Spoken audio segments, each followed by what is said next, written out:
This YouTube channel does not promote any violent, harmful, or illegal activities.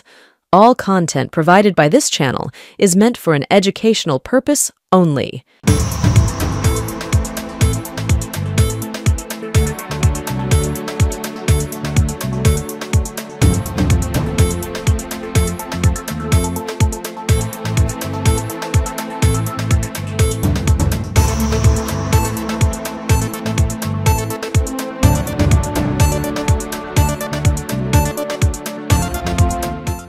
প্রথমেই আপনাদেরকে জানাই যে বর্তমানে যে সরকার এনডিএ সরকার দিল্লির এবং তাদের কি ভবিষ্যৎ ইত্যাদি এই বিষয়গুলো নিয়ে এনকে ডিজিটালের প্রবীর বিশ্বাস বেশ কিছু তথ্য দিয়েছেন। কিন্তু আজ এই মুহূর্তে এমন কিছু তথ্য আমার কাছে এসছে একেবারে টাটকা অ্যাজ অন ডেট, যেগুলো আপনাদের সামনে তুলে ধরতে চাই। এবং সারাংশ হিসাবে আমি বলতে চাই যে গত মঙ্গল, বুধ অ্যান্ড ফার্স্ট পার্ট অফ বৃহস্পতি কি হতে পারে গোছের বিষয় নিয়ে আমি আলোচনাটা করব। এবং এটা এত জরুরি, এত প্রয়োজনীয়, কারণ দিল্লির মসনদে বসে আছেন যিনি, তাকে নিয়ে প্রবীর বিশ্বাস তুলোধনা করেছেন এবং কি অবস্থা ইন্ডিয়ার ভবিষ্যতে হতে পারে বা ইন্ডিয়া কোথায় যেতে পারে তাই নিয়েও আলোচনা করেছেন। কিন্তু সেটা ঘটনা না, ঘটনাটা যেটা খতরনাক হতে চলেছে, খুব ডেঞ্জারাস হতে চলেছে, এবং এই ডেঞ্জারাস ব্যাপারটাকে এস্টাবলিশ করবার জন্য যা যা খারাপ কাজ করা সম্ভব বর্তমানে মোদী সরকার, কথাটা খেয়াল করে দেখুন, মোদী সরকার, আমি একবার বলছি না এনডিএ সরকার, মোদী সরকার যা যা করার তাই তাই করবেন। শুরু করছি আজকের এপিসোড। আদাব, নমস্কার। দেখুন, দিল্লির টাটকা খবরের মধ্যে যেই ব্যাপারগুলো এসছে যে এনডিএ সরকার করা হয়েছে এবং এনডিএ সরকারের থেকে নরেন্দ্র মোদী প্রথম কয়েকটি দিন একেবারে গদগদ চিত্তে বলেছেন আমরা এই করব, আমরা তো এনডিএর এটা তৃতীয় বছর, 3.0 বা 3.0 ইত্যাদি ইত্যাদি। কিন্তু আপনারা জানেন কিনা জানি না যে এই মঙ্গলবার নরেন্দ্র মোদী ধন্যবাদ জানাতে গিয়েছিলেন তার কেন্দ্র বারাণসীতে, এবং তিনি সেখানে প্রায় 35 থেকে 40 মিনিট যে ভাষণ দিয়েছেন তাতে একটি বারের জন্য এনডিএ কথাটি উল্লেখ করেননি। তিনি বলেছেন আমি এই করেছি, আমি ওই করেছি, অর্থাৎ যেভাবে মোদী কথা বলতেন যে মোদী সরকার বা মোদী ইয়ে করেগা, মোদী ও করেগা, ঠিক ওই ফর্মে ফিরে এসছেন। 240 এখনো 32টে আসন হলে একাধিপত্য থাকবে, এই ব্যাপারটি হওয়ার পরেও আপনারা কল্পনা করতে পারেন যে তার দাদাগিরিটি কিন্তু একেবারে সমানুপাতিক রয়েছে, বিন্দুমাত্র কমেনি। তো কাজেই এই প্রশ্নটি উঠতেই পারে যে তাহলে কি ফের মোদী সরকার? আপনাদের পার্ট টু পার্ট জানাচ্ছি। প্রথম কথাটা হচ্ছে যে বুধবার মহারাষ্ট্রে একটি মিটিং হয়েছে এবং মহারাষ্ট্রের মিটিংয়ে 3 যে দল মহাআঘাড়ি পার্টির, তারা প্রত্যেকে উপস্থিত ছিলেন। অর্থাৎ একদিকে শিবসেনা, উদ্ধব ঠাকরে উপস্থিত ছিলেন, কংগ্রেসের পক্ষ থেকে পৃথ্বীরাজ চৌহান উপস্থিত ছিলেন এবং শরদ পাওয়ার উপস্থিত ছিলেন। এরা 3 জন মিলে জানালেন, আজকে অ্যানাউন্সমেন্ট দিলেন যে তারা কিন্তু আসন্ন নির্বাচনে, অর্থাৎ মহারাষ্ট্রের নির্বাচনে তারা কিন্তু একত্রে লড়বেন এবং বিরোধীদেরকে সেখানে ছিন্ন বিচ্ছিন্ন করে দেওয়ার প্রতিজ্ঞা ইত্যাদি করলেন। আপনাদেরকে প্রথমেই জানাই যে বর্তমানে শিন্ডে যে দল বা উদ্ধব ঠাকরের ভাইপো পাওয়ার, অজিত পাওয়ারের দল, সেগুলো ভাঙতে চলেছে। তারা যে কোথায় জয়েন করবে, কিভাবে করবে তা জানা যায়নি। অ্যাট দ্য সেম টাইম আমি বলবো যে মোদী গভর্নমেন্ট যেটা তৈরি করলেন তাতে যারা যারা যে পদে ছিলেন, অর্থাৎ প্রধান 4টি যে পদ, অর্থাৎ স্বরাষ্ট্র, অর্থ, পররাষ্ট্র এবং ডিফেন্স, অর্থাৎ আমাদের আর্ম ফোর্স নিয়ে যেটি কারবার, সেই 4টি দপ্তর নিজেদের হাতে রাখলেন, পরোয়া করলেন না তার সঙ্গী সাথীদের। তারপরের যে ধাপগুলো, অর্থাৎ রেল দপ্তর, আপনারা দেখলেন যে রেলের এত বড় দুর্ঘটনা হয়ে গেল শিলিগুড়িতে, এবং তার সঙ্গে সঙ্গে শিক্ষা দপ্তর থেকে শুরু করে সমস্ত দপ্তরগুলো তার হাতে রেখে 8 নম্বর 9 নম্বরের জায়গাতে বাকিদেরকে দয়া করে কিছু দান করলেন, অর্থাৎ মিজাজটি রাখলেন, এবং তারপরের থেকেই তার সঙ্গে যোগাযোগ বিচ্ছিন্ন করেছেন জেডিইউ এর নীতিশ কুমার। যোগাযোগ বিচ্ছিন্ন করলে কি হবে, কোথাও একটা নেগোসিয়েশন বা কিছু একটা হয়ে থাকবে, বা বোঝা যাচ্ছে না কি হচ্ছে বা না হচ্ছে। কিন্তু অন্যদিকে আপনারা জানেন যে গত সপ্তাহে শপথ গ্রহণ করেছেন তেলেগু দেশমের চন্দ্রবাবু নাইডু বা নাইডু বাবু। সেখানে নরেন্দ্র মোদী উপস্থিত ছিলেন, একবারে জড়াজড়ি করে এক শেষ। কিন্তু নাইডু নাকি এখনো পর্যন্ত স্পিকারের পদের জন্য গোয়ারতুমি করছেন বলে কথা। কিন্তু এর ভেতরে কতগুলো ঘটনা ঘটেছে আপনাদেরকে বলি, যে এটি কিন্তু খেলা শুরু করে দিয়েছেন অলরেডি অমিত শাহ গোষ্ঠী, যেটাতে কিন্তু খুব খুশি না বিজেপির অভ্যন্তর, যে অন্যের দল ভাঙানো বা দল ভাঙিয়ে এনে দল বৃদ্ধি করে আবার পুরনো ফর্মের মোদী সরকার করা, আবার তাদের নিজেদের এই অরাজক অবস্থা করা, যেটা আরএসএস এরও পছন্দ না, পছন্দ নয় তো বিরোধীদেরও। তো ফলে চিন্তার ব্যাপার হচ্ছে এই কারণে যে এছাড়াও যে 10-11টি দলের ছোট ছোট নেতা ফেতা আছে, তিনি চেষ্টা করেন পারতপক্ষে তাদের পারচেস করা। অসুবিধা আছে, পারচেস করেন, কারণ তারা সব লোকাল পার্টি, নিজেদের পার্টির অস্তিত্ব রাখতে গেলে তারা নিজেদের পার্টি ছেড়ে পট করে বিজেপিতে আসবেন না। তাহলে নেক্সট টার্গেট নরেন্দ্র মোদীরা করবার চেষ্টা করছেন শিন্ডের 7 জন সাংসদকে, অর্থাৎ শিন্ডের 7 জন সাংসদকে যদি বিজেপিতে আনা যায় তাহলে 240 + 7 247 হবে। এইভাবে যদি করা যায়, কিন্তু এটাও করা কঠিন।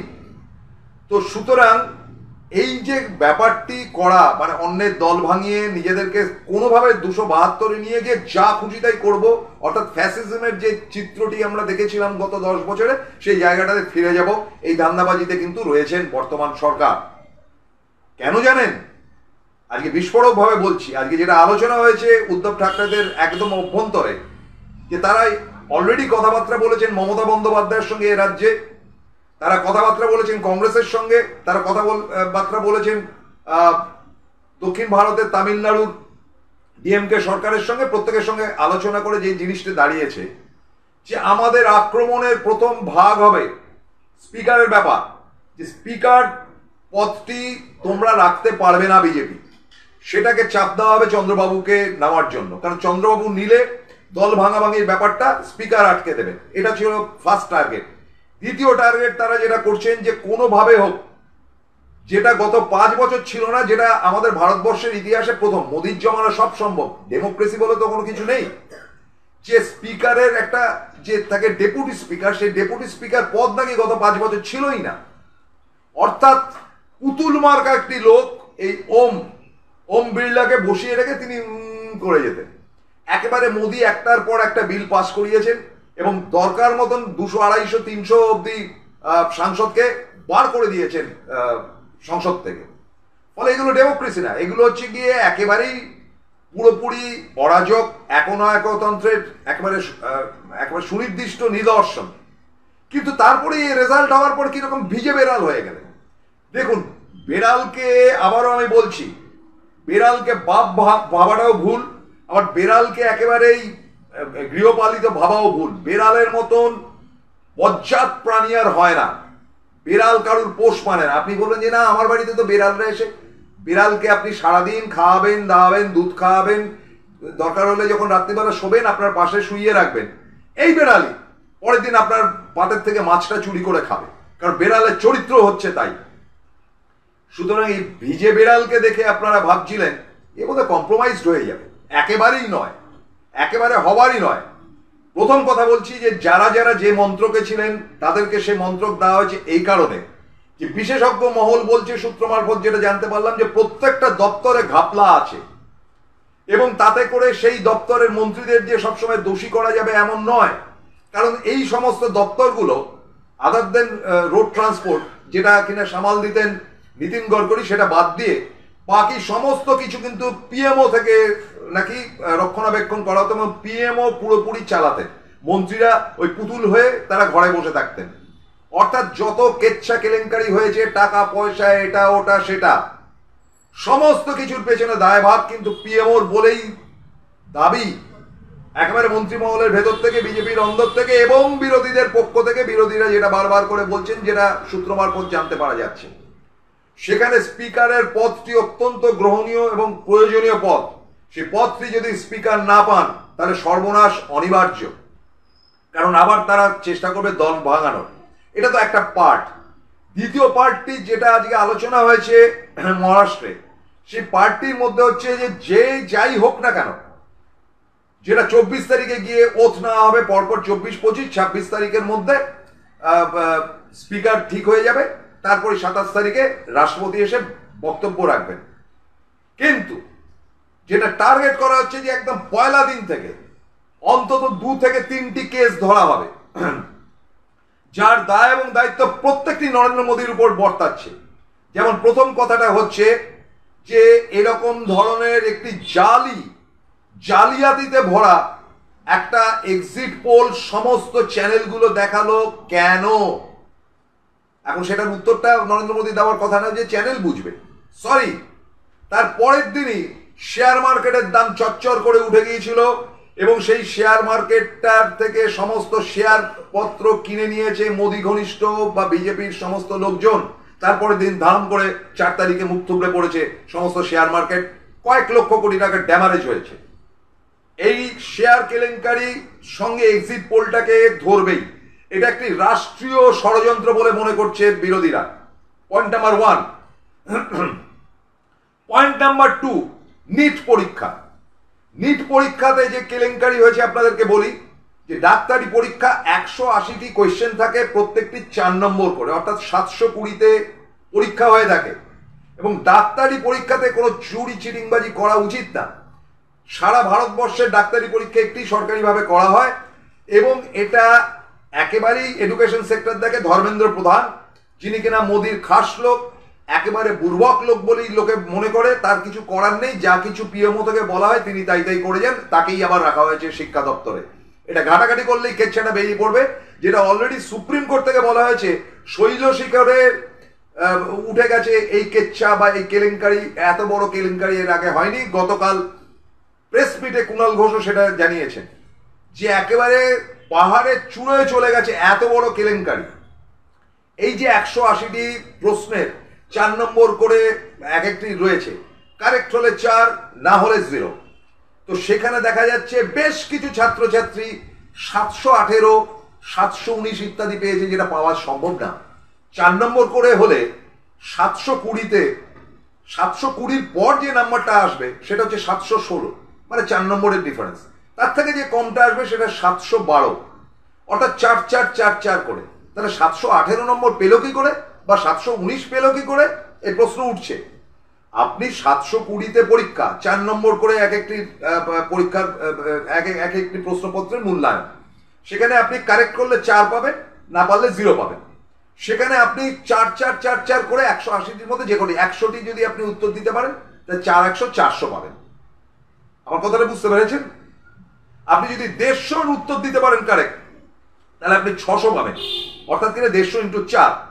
আপনি যদি 720-র সবগুলো উত্তর দিতে পারেন তাহলে আপনি 720 পাবেন। কিন্তু আপনি 718 বা 719 পেলেন কি করে? ফ্র্যাকশন নাম্বার এলো কোত্থেকে? তখন নাকি শিক্ষা দপ্তর থেকে জানানো হয়েছে, মেডিকেল বোর্ডের থেকে জানানো হয়েছে, না ওগুলো ওরা দেরি করে ঢুকেছিল, আমাদের কিছু টেকনিক্যাল ত্রুটি ছিল বলে গ্রেস দেওয়া হয়েছে। এই গ্রেস দেওয়ার অধিকার দিল কে? এটা তো কেচ্ছা। এবং এটা নাকি হয়েছে রাজস্থানে, এটা নাকি গুজরাটের একটি অংশ হয়েছে, দিল্লির কোনো পোর্শনে হয়েছে, বিভিন্ন ভারতবর্ষে এটা ছড়িয়ে গেছে, পশ্চিমবঙ্গের এদিকে খুব একটা কিছু হয়নি। ফলে এই কেলেঙ্কারির জন্য কয়েক লক্ষ ছাত্রছাত্রীর ফের পরীক্ষায় বসতে হচ্ছে, কারণ পুরোটাই কলঙ্কিত। কিন্তু তাদেরকে সলভ হবে। আপনাদের নিটের একটি ভেতরের খবর আজ যেটা আমি জানতে পেরেছি আপনাদেরকে বলছি। এই নিটের অনেক গল্প আছে। হায়ার সেকেন্ডারি পরীক্ষা চলাকালীন দিল্লি, রাজস্থান, গুজরাট, বিভিন্ন জায়গায় বিভিন্ন ইনস্টিটিউট রয়েছে যেগুলো কিনা কোচিং ক্লাস বলে বলানো হয়। তাদের কাছে পড়লেই আপনাকে গ্যারেন্টি দেওয়া হয় যে আপনি ডাক্তারিতে চান্স পাবেন। এদের সঙ্গে নাকি শিক্ষা দপ্তরের যোগাযোগ রয়েছে এবং এদের এখানে পড়তে হবে। পর এই কোচিং সেন্টারগুলো রয়েছে, দিল্লি ফিল্লিতে নাকি পর রয়েছে। এখানেই শেষ নয়, আপনি যদি ডাক্তারি পড়াকালীন 2nd ইয়ার, 3rd ইয়ার, 4th ইয়ার এই যে পড়ছেন, এই সময় দেখা যাচ্ছে যে ছাত্রছাত্রীরা অনুপস্থিত, অর্থাৎ তারা মেডিকেল ক্লাসে নেই, তারা সব কোচিং সেন্টারে চলে গেছে। কেন? সেই কোচিং সেন্টারে যারা পড়াচ্ছেন তারা ডাক্তারই এক ধরনের। কারা সেই ডাক্তার? যারা, আপনি যদি পোস্ট গ্রাজুয়েট বা এমডি করতে চান তাহলে এই কোচিং সেন্টারগুলোকে আপনাকে পড়তে হবে এবং লাখ লাখ টাকা পড়াশোনার এই ট্রানজ্যাকশনটা হয়। ফলে আজকে যদি নিট কেলেঙ্কারি ধরা পড়ে তাহলে ভারতবর্ষের শিক্ষা ক্ষেত্র থেকে শুরু করে বিভিন্ন কেচ্ছা, সবচাইতে বড় কেচ্ছা ব্যাপক কেলেঙ্কারিকে সেটা ছড়িয়ে যাবে। নরেন্দ্র মোদী সেটা জানেন, সেই জানেন বলেই ধর্মেন্দ্র প্রধানকে ওখানে রেখে দিয়েছেন। এবং আজকে যদি তার হাত থেকে এই মন্ত্রিসভা বেরিয়ে যায়, ছলে বলে কৌশলে তিনি মন্ত্রিসভাটাকে ধরে রাখবার চেষ্টা করছেন, তাহলে জেল হাজত, তিহাড় জেলে যেতে হবে। পিএমও বা যারা এটাকে কন্ট্রোল করছে বলে সূত্র মারফত খবর, তাদের প্রত্যেককে যেতে হবে। এবং কত কোটি টাকার ট্রানজ্যাকশন হয়েছে আপনাদের কোনো ধারণা নেই এই নিট কেলেঙ্কারিতে। ফলে এক নম্বর হচ্ছে গিয়ে শেয়ার কেলেঙ্কারি, সেখানে কয়েক লক্ষ কোটি টাকার কেচ্ছা হয়েছে।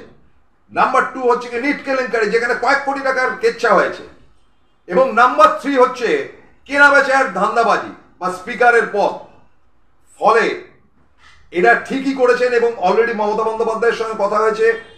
রেলওয়ে দুর্ঘটনা হয়েছে, সেটাও একটা কেলেঙ্কারি, সেটাও মোদির একেবারে খাস লোক। মোদির 3 জন খাস লোক রয়েছে যাদের কারোর সঙ্গে কারোর কোনো কানেকশন নেই, মোদি কাউকে বিশ্বাস করে না, কিন্তু খাস লোক 3টে। অমিত শাহ, দ্বিতীয় জন ডিগবাজি খেয়েছেন অর্থাৎ হেরে ভুট্টা হয়ে গেছেন, তিনি হচ্ছেন গিয়ে স্মৃতি ইরানি।